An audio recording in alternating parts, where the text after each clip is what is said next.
আসসালামু আলাইকুম রহমতুল্লাহি ওবারাকাতুহু। আজ এক মজাদার রেসিপি নিয়ে আপনাদের সাথে হাজির হয়েছি, গুলগুলি পিঠা। এই পিঠাটা বানানো অনেক সহজ, হাতের কাছে সহজে সব কিছু পাওয়া যায় এবং সহজে বানানো যায়। গুলগুলি পিঠা বানানোর উপকরণগুলো হলো আটা, চিনি, গুড় এবং নারকেল কুচি কুচি করে নিয়েছি ও সুন্দর ফ্লেভারের জন্য গুয়া মুড়ি। প্রথমে স্বাদ মতো লবণ, চিনি, গুড়, কেউ চাইলে চিনি গুড় যে যার মতো দিবেন। আমি গুড় দিয়েছি, চিনিও দিয়েছি। কেউ চাইলে শুধু গুঁড়ো ব্যবহার করতে পারবেন কিংবা শুধু চিনিও দিতে পারবেন। ও পানি, সামান্য পানি দিয়ে আস্তে আস্তে ভালোভাবে গুড়গুলো ভেঙে মাখিয়ে নিব। পানি আমি একসাথে দিব না, আস্তে আস্তে মাখাতে মাখাতে পানিটা দিব যেন ডোটা ভালো হয়।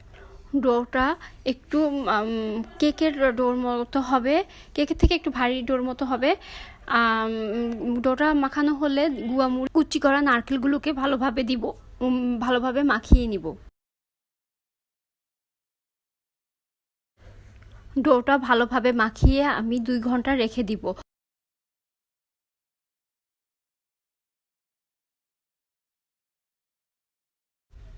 2 ঘন্টা পর বের করে আবার হালকা মেখে তেল গরম হওয়া পর্যন্ত অপেক্ষা করব।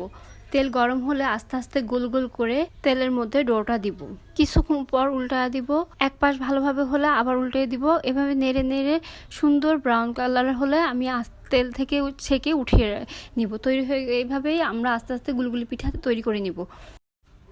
নতুন নতুন মজাদার রান্না পেতে আমাদের পাকশিল্প চ্যানেলটিকে সাবস্ক্রাইব, লাইক ও কমেন্ট করে আমাদের সাথে থাকুন। অনেক সহজ একটা রেসিপি এবং বাসার নিত্য থাকা প্রয়োজনীয় জিনিস দিয়ে তৈরি করা যায়, তাই সহজে বাচ্চাদের টিফিন ও সন্ধ্যার নাস্তা হিসাবে গুলগুলি পিঠা তৈরি করা যায়। ভিডিওটি শেষ পর্যন্ত থাকার জন্য সকলকে ধন্যবাদ।